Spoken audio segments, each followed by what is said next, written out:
Exodus chapter 27. Build an altar of acacia wood 3 cubits high. It is to be square, 5 cubits long, and 5 cubits wide. Make a horn at each of the 4 corners, so that the horns in the altar are of one piece, and overlay the altar with bronze. Make all its utensils of bronze, its pots to remove the ashes, and its shovels, sprinkling bowls, meat forks, and fire pans. Make a grating for it, a bronze network, and make a bronze ring at each of the 4 corners of the network.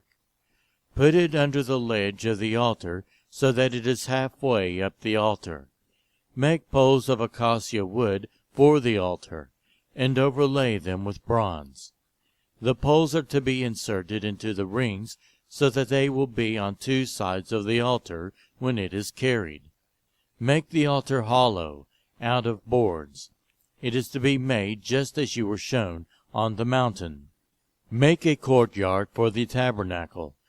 The south side shall be 100 cubits long, and is to have curtains of finely twisted linen, with 20 posts and 20 bronze bases, and with silver hooks and bands on the posts.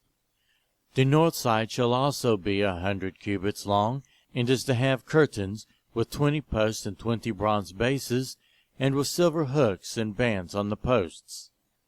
The west end of the courtyard shall be 50 cubits wide, and have curtains, with 10 posts and 10 bases. On the east end, toward the sunrise, the courtyard shall also be 50 cubits wide. Curtains 15 cubits long are to be on one side of the entrance, with 3 posts and 3 bases, and curtains 15 cubits long are to be on the other side, with 3 posts and 3 bases.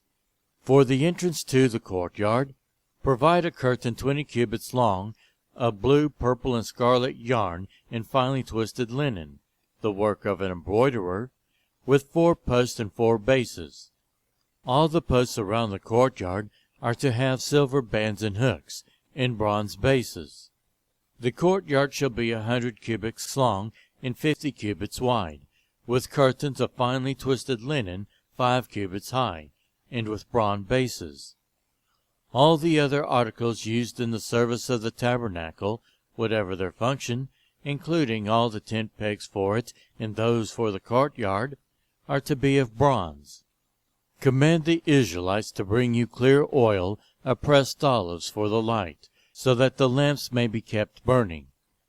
In the tent of meeting, outside the curtain that shields the ark of the covenant law, Aaron and his sons are to keep the lamps burning before the Lord from evening till morning. This is to be a lasting ordinance among the Israelites for the generations to come.